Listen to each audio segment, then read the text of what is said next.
Hi everyone, welcome to Johnny How To. So in this video we're going to take a look at some more traditional special effects to where we can create some nice organic flowing waterfalls without having to touch hardly any software or any intensive computing on the computer side of things. So this is a very rough exercise that a student turned in a number of years ago, and these waterfalls are created basically all from fine-grained salt and mixed in with flour in certain cases as well. You can kind of see they blend in fairly well and they are flowing at a good rate. And so let's go ahead and take a look at the source video, and we'll take a look at a couple different videos over the years and also how we can put that together as a composition itself.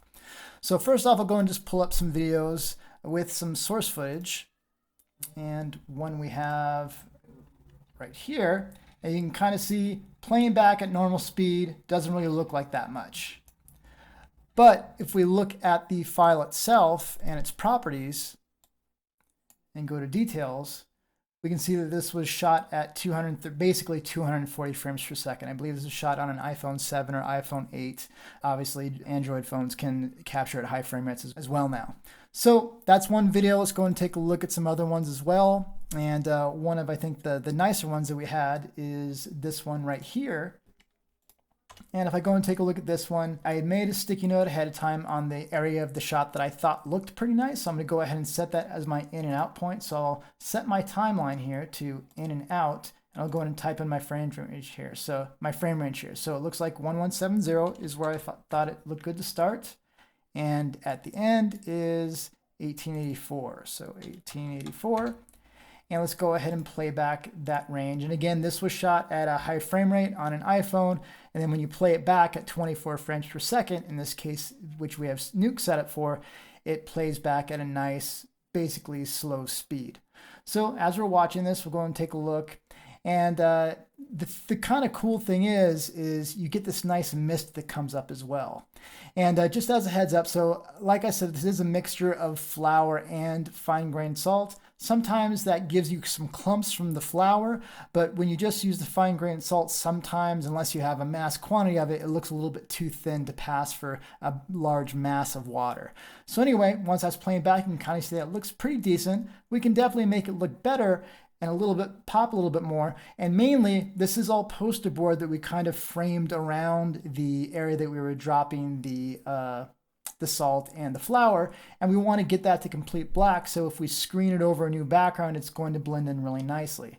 So let's go ahead and do that really quick. So I'm going to go ahead and just add a histogram to start off with, and I'll make sure I'm viewing that. And in the histogram, I just want to push this to black. And I'll go ahead and get some of the waterfall or a makeshift waterfall on screen just so I can see what's going on. And as I'm doing that, this is my low end, the blacks, this is my whites, and this is my gamma. So I'll go ahead and punch down the blacks a little bit. So we're getting rid of the poster board. Some of this a little bit might be the mist that's coming up. So I don't want to cut that all the way off. Now you can see overall this is pretty dark. I might need to do that a little bit more, but I don't really like how it's kind of been tinted this kind of blue color here. So what I'm going to go ahead and do is I'm just going to desaturate this by adding a saturation node. And I'll just drop this down either all the way or a little bit, and I remember I can always tint it later on when I actually get to the compositing stage. So the next thing I might want to do is make this pop a little bit more, and I could have possibly done this just in a grade node or a color correct node as well instead of a histogram, and I can always try with and without. But in the grade node, I'm going to go and try and give it some more contrast, and the way I usually go around about this without adjusting the exposure is if you gamma down and multiply up in about the same amount, you basically add contrast, but you don't change the overall exposure of the shot. In this case, it's a little bit harder to tell, but with a lot of regular shots, more image-based shots of regular cameras, but in a lot of cases, it really makes quite a difference. So that's something I was taught that I've always really liked. So my grade node, what did that get for us? We'll disable it and enable it. Okay, it's made it pop a little bit more. We'll see if I lost the mist at all or not, but it definitely made it pop a little bit more. Now if we play that back, looks pretty nice. And again, we're not really having to wait for it to process much because it's just playing back the frames more slowly, but it was recorded. It's not having to synthesize any frames. If I wanted to slow this down more, I most certainly could. In that case, I would want to use an O-flow node, and that basically will slow things down even more. So if I add O-flow, and this does take some time to process, and our frame range might be off now to where I'm not going to see the areas that I want to anymore. I'd have to reframe that up. But if I go ahead and jump out to global, and I'll go ahead and clear my in and out points just for the moment, and I play this back, you can see by default, it's on a output speed of 0.5, and the timing is on output speed, which is the optical flow technology. And what it's basically doing, it's looking at the frames, and in between every frame, or in between every real frame, it's trying to synthesize new frames based on how it's moving. And this is really, really cool stuff, fairly recent. And you can see near the bottom of the frame, it starts to mess up a little bit, but it flows pretty well in the other spots. And so basically what this is doing, if I turn on overlay vectors, it's trying to track where the pixels are moving from frame to frame and create new ones, which to me is really, really amazing that it actually uses that. So there's more advanced settings you can do in here to get better results. For now, I'm going to leave the OFlow node out of this just because it adds a lot to the processing. And in this case, we already have a good enough setup anyway as far as the frame range. But here we kind of have this set up a little bit and looking kind of the way we want. Now, the framing for this footage right here isn't really going to match up well with the shot that we have right here. I'm going to go ahead and go back to input for this particular video and turn off my frame range just so I can see this. So for this shot, obviously this kind of cut off version that I had there isn't going to work that well. But this works nicely, the one that I just had on screen, to kind of give a nice, really big sense of scale to the waterfall. And I'll put on at the end of this video another shot that I thought turned out really, really well, where we kind of had a really low down and upwards facing shot that really kind of showed off how massive of scale you can get from that type of footage. So let me go ahead and jump back. And I'm going to bring in the footage that I believe we used for this shot. So let me go ahead and stop this playback here. And I'll drag this in. I'll go and disconnect this for now. And I'm going to take basically the same process, but we're going to do a little bit more here. All right, so first off, we are flipped sideways. So that's a little bit of something we need to address. And notice this is HD 720. But the first thing I'm going to go and do is I'm going to do a transform node, and I'm going to rotate this -90 degrees, so the waterfall is going to be going down in the proper direction. And then the next step I'm going to do, just because I want to fit this onto a 1920 by 1080 frame, is I'm going to create a constant. So I'm going to press tab and type constant. And I'm going to make sure the root format for this is HD 1080, because that's the comp size I want to create. And I'm just going to go ahead and merge this waterfall footage, or at least our makeshift waterfall footage, on top of that. And so basically that's going to put this footage on top of this larger frame. Now you can see it is a little bit bigger. And so I'm going to go ahead and try and position this so I can get mostly all the information I'm interested in. So I don't want the bottom of this box, so I can go and move that off screen. And I probably want to scale it up just a little bit so I can see the top. So I'll go ahead and scale this up just a tad, and I'll nudge it down. And this is probably going to give me the bulk of what I'm interested in. Now, as far as processing time and speed, I'm not really interested in anything outside of the poster board areas. So I'm going to go ahead and do a crop node and crop out all the rest of the area that I don't want. And Nuke is never going to look at that again and never bother to process it, which is really what we want. So the less information and the less pixels it has to crunch, especially if we do add in that OFlow node later on to slow it down more, it's only going to have to process these pixels instead of all the rest of this would be out here otherwise. So with this already set up, let's go ahead and take a look at this at the over. I'll go ahead and X out the crop information. I'll go ahead and go full screen and press H to fill. And let's go ahead and find the area of the shot we're actually interested in. So it looks like the baking soda and the salt doesn't really start getting dropped until about here. And really, I wouldn't want to see a waterfall starting, but just for fun, let's go ahead and start it around here about 776. And I'm going to go ahead and offset this footage to where it starts at around 776. So at the very beginning here, go ahead and press tab. I'm going to do a time offset. And this is going to shift it. If I put a negative number earlier in time on the timeline, if I put a positive number, it's going to shift it further in the timeline. So I want to go, if I want to move 776 to frame 1, I want to subtract basically that much, -1 or +1. But to get around that area, I'm going to go ahead and say -775, and that's going to subtract it back to starting basically at 1. So what used to start at 776 is now starting at frame 1. And I can go ahead and confirm that by looking at the dope sheet, and you can see that if I disable my time offset node, let's see, so I'll go and double click my original footage. I have double clicked my time offset. If I look at the dope sheet and I go ahead and disable the time offset, you can see that the footage is starting at frame 0. If I go ahead and with the time offset enabled, you can see it pushed it back that many frames. So if I go ahead and re-enable this, now you can see it's been shifted over to start earlier in time, meaning that I'm getting the area that I want at the beginning. So I'm going to go and start playing this back. I'll go full screen for this. And I can see that the poster board's moving around a little bit, so I'm getting some of the edges of the crop showing up, but I can always fix that later on. But overall, we're getting a nice looking waterfall. And again, aside from reading from the disk, and this is reading slower because it is reading from a movie file, and it is also reading from a network attached storage drive. But overall, we have a nice waterfall that was just shot on a consumer phone at high speed that we can now comp into our shot. So we need to go through the steps that we did earlier to make this look kind of proper for our composite, in that we need to get the background to black. So I'm going to go ahead and add a histogram node again. I'm going to go ahead and crunch this to black just a little bit, so the background is actually black. And I'll get rid of most of that. There we go. And so now this will screen or Luma key onto the background really nice and cleanly. So now if I go ahead and take our background, I'll just add on to this one that we have right here. I'll go ahead and do a merge from this right here, and I'll merge it right on top. And as I can see, this is way too big right now, so I'll go ahead and do a transform node right here, and I'll scale it down. And let's just place it next to one of the other waterfalls in the shot, just as a test. I'm not going to finesse this too much, but you can see it's basically the same footage for the most part. And to get rid of this black, since remember, we don't have this against a green screen or a blue screen originally, so we can't do a primat. Well, we could do a primat. Primat works with any color. We could do a Luma key, which I'll go ahead and try that. But if I don't even want to have to do that, remember, if I want to drop out the dark areas and just keep the light areas, there's two modes that I can use. You can use an add, which is going to, or a plus in this case, it's called a nuke, where it's just going to add the pixel value of the A input to the pixel value of the B input, so you're always going to get a brighter result for the most part.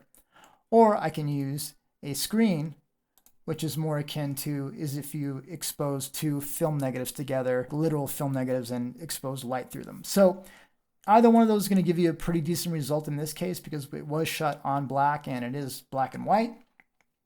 I'll go ahead and stick with screen for now.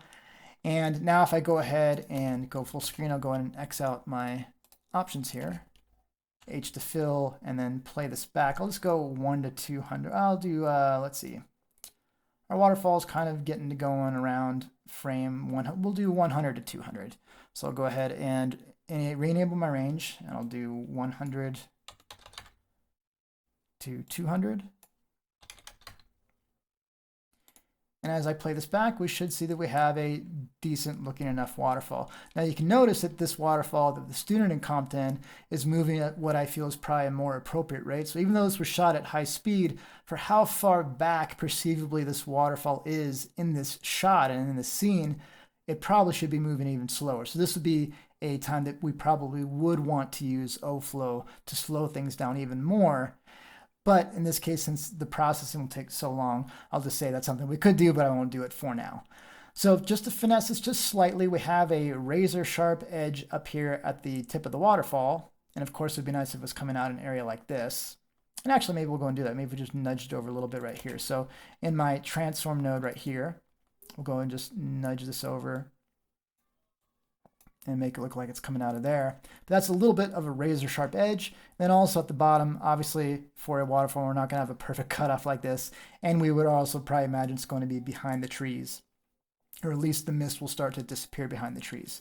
So a couple of ways we could do that. If we wanted to be more fancy, we could maybe do a Luma key on one of the channels or do a roto and soften it out. And probably what I'm gonna do is just a roto for now. So for the footage we have here, that we've moved into place and sized appropriately, we know that we want to have the top a little bit softer and then have a fall off as we get to the bottom here. So the easy way we could do that is we're just going to press O to create a roto shape. And I'm going to go ahead and just make a little box at the top here. And obviously it doesn't have to be precise.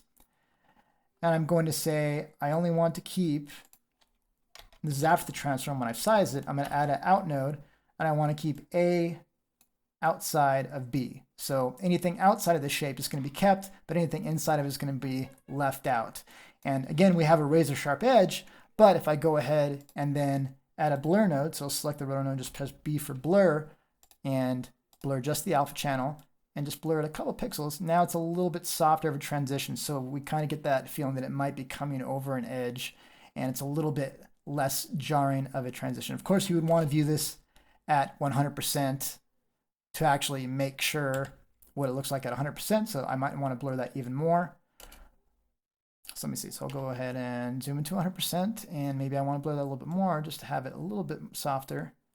Well, I'm hitting the original edge now, but that way you can finesse how it's going to look coming out the gate there. Then also at the bottom, I can use the same roto shape, or I could use a different one. If I want to add another shape to this same roto shape, I'm going to just click on the curve over here. I'm just going to go ahead and maybe trace around near the bottom of the tree line here. And let's see, so it looks like the tree line stops around there. And I already have that same blur applied there. And that looks okay. If I wanted to actually have it look like it was a little bit more blurred, but not have to adjust this blur overall, that's going to affect down here and up top, I can go ahead and in the roto node, the second roto node, I can click on any point, and these little handles I get are going to allow me to blur it even more and give a little bit more of a fall off in that given direction. So it looks like it's kind of trailing off. And I can do that on very specific points, so I have fine-tune control. All right, so I'm going to go ahead and X out that so I can see this nice and clean. I'm going to go full screen, H to fill, and I'll go ahead and play this back. And I'll just do my 200 frames for now. And I don't really like that this is particularly flat up there, so maybe instead of doing that square that I had, maybe I'll add some extra points. So I'll hold down Control and Alt and left click, and I'll make it a little bit less uniform in its shape, just to make it look like it's going on a rock off of a rock face. It's not perfectly shaped. I'll go ahead and fill that again. And let's go ahead and view this guy and see how it looks.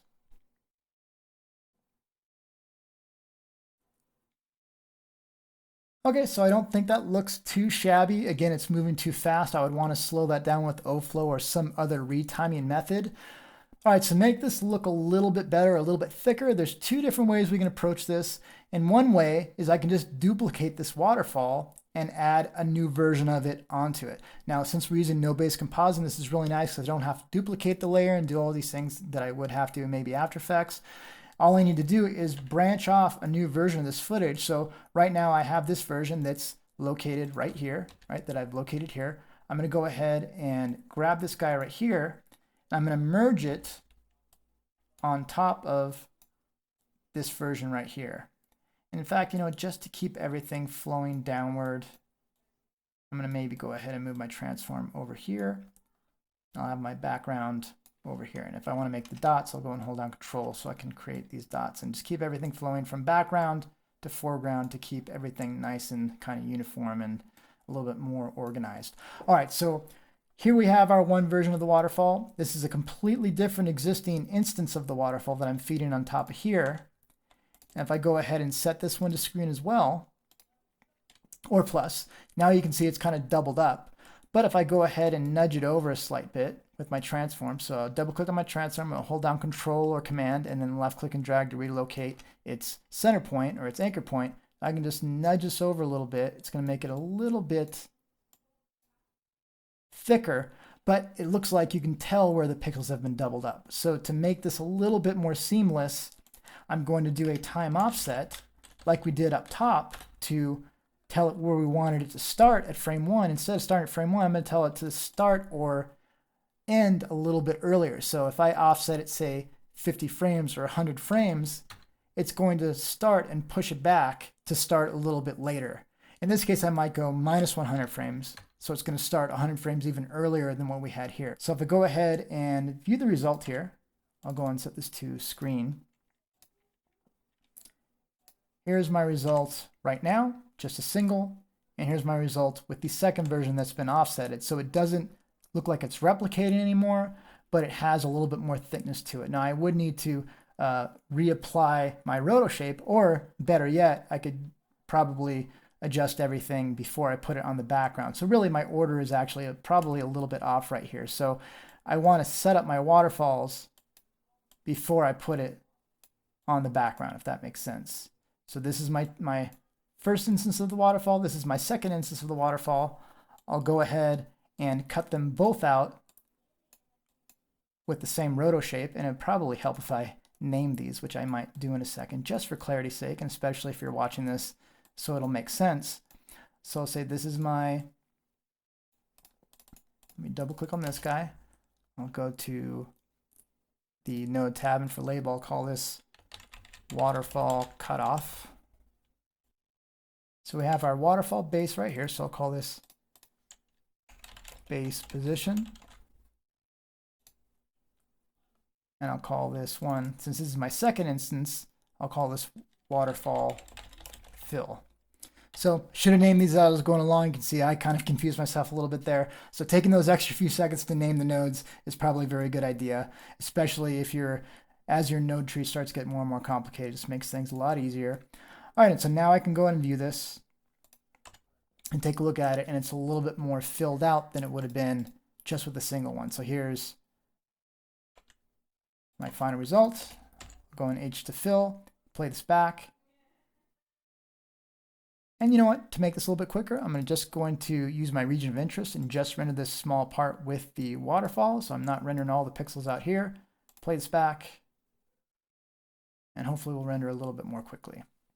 Now, this is rendering more slowly because with this time offset, it's sampling two different parts of this movie file. And movie files like QuickTime movies or any type of other type of compressed movie formats run a little bit slower in Nuke than, say, image sequences. So it's having to decode the video until it finds the frame that it wants the first time and then the other frame that I offsetted. So if you were really working with this, you wanted to go as fast as possible, you'd probably want to render out an image sequence, and that would probably go a little bit faster. So in this case, you can see this is running a little bit more thickly now, looks a little bit better than it did before. And so I know this video ran a little bit longer, but hopefully you can kind of skim through to the sections you want. I'll try and edit it down as well, but really, really fun stuff. You can literally shoot this type of video for cents. All you need is some fine grained salt and or some flour and your regular camera phone or anything like that, and you should be set to go. So anyway, hopefully this was really helpful, hopefully really interesting. This is how they used to do it in classic cinema, and it still holds true and is really helpful today as well. So thank you very much for watching, and I'll see you on the next Johnny How To.